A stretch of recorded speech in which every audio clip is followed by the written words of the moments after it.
Our scripture reading this morning is from Mark, chapter 10, verses 17 through 22. As he was starting out on a trip, a man came running to him and knelt down and asked, "Good teacher, what must I do to get to heaven?" "Why do you call me good?" Jesus asked. "Only God is truly good. But as for your question, you know the commandments. Don't kill, don't commit adultery, don't steal, don't lie, don't cheat, respect your mother and father." "Teacher," the man replied, "I've never once broken a single one of those laws." Jesus felt genuine love for this man as he looked at him. "You lack only one thing," he told him. "Go, sell all you have and give the money to the poor, and you shall have treasure in heaven, and come, follow me." Then the man's face fell, and he went sadly away, for he was very rich. The word of the Lord. Thanks.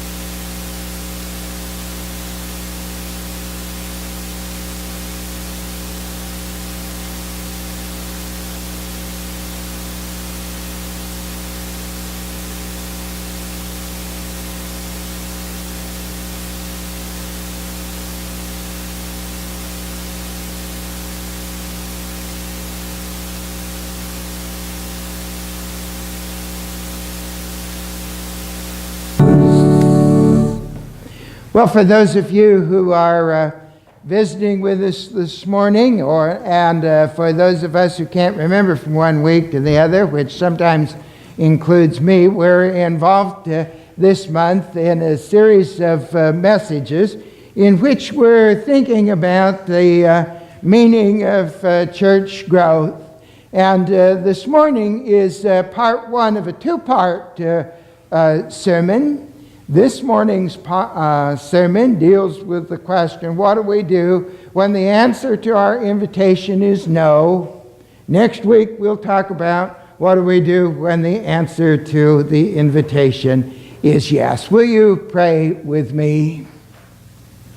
Oh God, quiet the turmoil of our inner lives and let us sit for a few minutes in the shadow of your eternal word, that we might find its peace and its direction for our lives. Amen. Some years ago, I was pastoring a congregation that was going through a growth spurt. It was a joyous time for the congregation and a joyous time for me as well.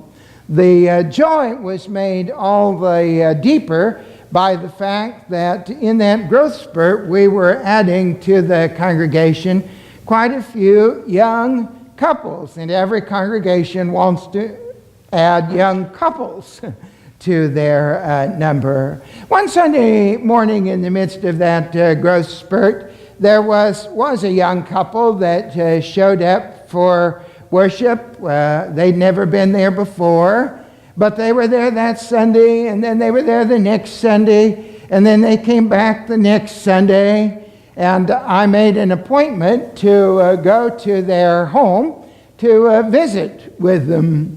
It was the middle of the Advent season, a cold and snowy night in December, and when I went looking for their address, I discovered it to be quite a distance from our congregation, but only about 2 blocks from the location of one of our sister disciple congregations.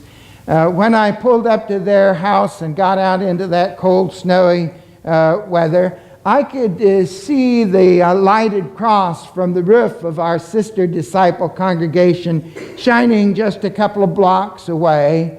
And I found myself hoping that the minister of that congregation would not see me there making a call in what he might have legitimately regarded as his own territory. I felt a little bad about it for a few moments, but then, being the pragmatic soul that I sometimes am, I said to myself, if the Lord gives it to you, take it. So I found their apartment and knocked on the door, and they opened the door, and the apartment was just sweltering. This sweltering blast of heat hit me in the face, and I was disturbed to notice that they had in that apartment not one, not two, not three, but 5 long-haired cats. Now, I am terribly allergic to long-haired cats. But there was nothing else to do, but to go in. And so I entered without saying anything about the cats and took the chair that was proffered and visited with that young couple. I guess I was there about an hour and a half while they asked questions about our congregation, and I answered questions about our congregation. And the whole time, one of those cats was parading back and forth across my lap, and with every parade across my lap, slapping me in the face with its tail. My eyes were watering, my nose was running, I was losing my voice, but I soldiered on with a vision of Jesus in heaven praising me for the sacrifice I was making in his name. As I say, we talked for about an hour and a half, and when it finally mercifully came to an end, I was just barely able to breathe. And that young couple said to me, well, we want to thank you for coming, but we need to tell you that before you came, we had made the decision that your congregation was not the one for us, and we'll be looking for another congregation. It took me 2 days to recover from that allergy attack, and for what?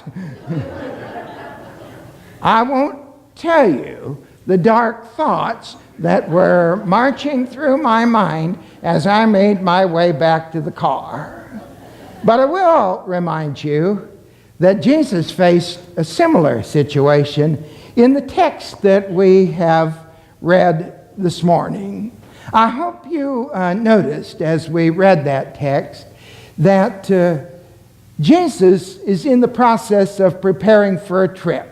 I don't know whether you picked that up from what was read in the text or not. He was getting ready for one of his trips to Jerusalem, I think maybe the last trip to Jerusalem. And I suppose he must have been doing all the things you do when you get ready to go on a trip. You know about that list of chores that you have. Pack the suitcases and stop the mail and cancel the paper delivery, pay the bills and say goodbye to friends and neighbors, and then take one last look at the map before you start out on the trip.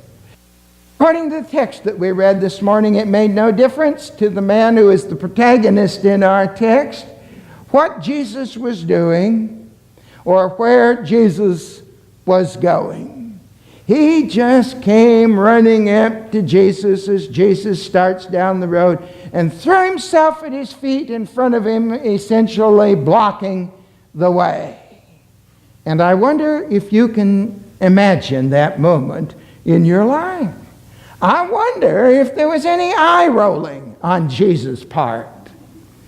I wonder if Jesus let out one of those deep sighs like the one I sometimes let out when somebody stops me from doing what I planned on doing. I don't know what really happened there.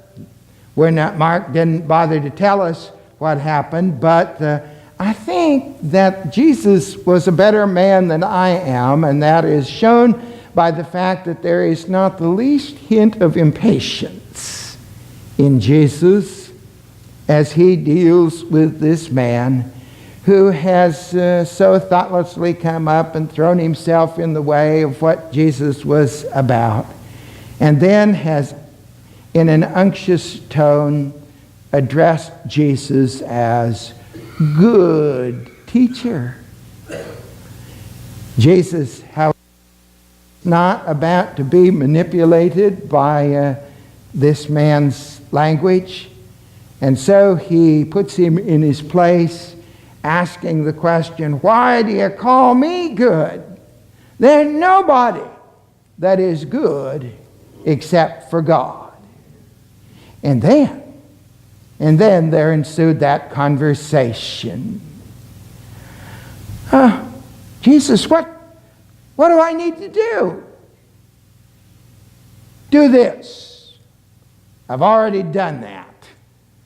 Well then, there is only one thing that remains for you to do. Sell everything you have and give it to the poor. And with that, Mark says, the young man's heart was saddened, and he walked away from Jesus. And I wonder if you can imagine that scene. The young man walking away, Jesus standing there with sadness in his eyes, watching the man go. The disciples standing there, mouth agape, because they have not seen anybody do that to Jesus before. You know how it is. They're standing there looking at the ground, kicking at the dust, and nobody is willing to look into Jesus' eyes. It must have been one of the lowest moments in Jesus' ministry, and certainly a low moment in the lives of those who followed him and who loved him. But low moment though it may be, it is precisely at this point in our text that Jesus has something to teach us. Because though it was perfectly obvious that this young man was completely self-centered, though it was obvious that this young man was seeking a pat on the back from Jesus, though it was obvious that this young man loved his possessions far more than he loved God, Jesus loved him. Jesus loved him. Nor was his love dependent upon that man saying yes. I think it is because Jesus understood that when we offer the invitation, there must always be room for saying no. Because as my mentor and preaching teacher tried to drill into us, if there is no room to say no to your preaching, if there is no room to say no to your invitation, then saying yes doesn't mean anything at all. Say it again. If there is no room to say no, then saying yes doesn't mean anything at all. That, of course, is the problem with a lot of those, with almost every really pre-packaged evangelism program. I remember a few years ago an evangelism program that was popular called Evangelism Explosion. I don't know if any of you ever had anything to do with that or not, but it was predicated on asking a series of questions. It began with the question, if you were to die tonight, do you know for sure that you would go to heaven? And then it went on from there, and there was just one question after another. And the whole thing had been constructed so that you would answer yes to each of those questions. And there was really no way to answer. The questions were asked in such a way that there was really no way for you to answer no. I saw a person answer no once to somebody who was reeling off those questions. They didn't have a clue what to do because they'd been taught that everybody has to say yes to those questions. And I know that there is nothing that will make us say no quicker than being backed into a corner where we are being forced to do something we don't really want to do. Eat your peas. Take your medicine. Practice the piano. Not if I can help it. But if I am confronted with the tantalizing aroma of a cooking dish that has peas in it, maybe, just maybe, if I see somebody who has the same malady that I have and has been prescribed the same medicine that was prescribed for me, and they have taken the medicine and are walking around healthy and whole, maybe, just maybe. And if I hear somebody playing a beautiful piano rendition of "Oh, Danny Boy," maybe, just maybe, I will be enticed to the piano bench for practice. And oh, if I hear somebody of genuine faith just telling their story, maybe, just maybe. I'm thinking this morning of an experience I had several years ago when I was chairing a meeting of the Arizona Regional Commission on Ministry. Every region in the Disciple Church has a commission on ministry, and their work is overseeing ministers of our denomination. Particularly, their work is overseeing those who are seeking to be ordained or licensed to the ministry. We had a fellow come before us that morning who had the decision that it was time for him to switch careers and that he was being called to the ministry. He was probably in his early 50s. And as we always did when somebody came before us saying that they felt they were being called to the ministry, we asked him, tell us how you got to this point. Tell us why it is that you're feeling that call. Now, he had a lot of options in answering that question. He might have simply given us the straight facts. I was born in 19 such and such. I grew up in such and such a place. I went to school I worked as an engineer in Iowa someplace, on and on. He might have opted for holy talk, saying to us, well, clutching his heart, and saying, well, I'm just a lump of clay in the hand of the master potter. Or he might have said, well, God just bowled me over like he bowled Paul over on the Damascus Road, blah, blah, blah. But he didn't do those things. He opted instead for telling us about an experience that he had had when his Army Reserve unit had been called up a couple of years prior to that for service in Iraq and Uzbekistan and Afghanistan and that area when there was so much trouble there. He told us that he hadn't been in country for very long before he encountered the terribly destructive nature of war. And he told us about a day when he came upon a situation where someone had been terribly wounded. and need to be carried to help right away, and he was the only one there to do it. There was nobody else. He said, when I was carrying that man back to the MASH unit, and I didn't know whether he would live or die, I suddenly knew what I was called to do with my life. He said, holding that man in my arms, I knew that I was called to spend the rest of my life helping people who had been wounded by life. And he quit. No pious talk.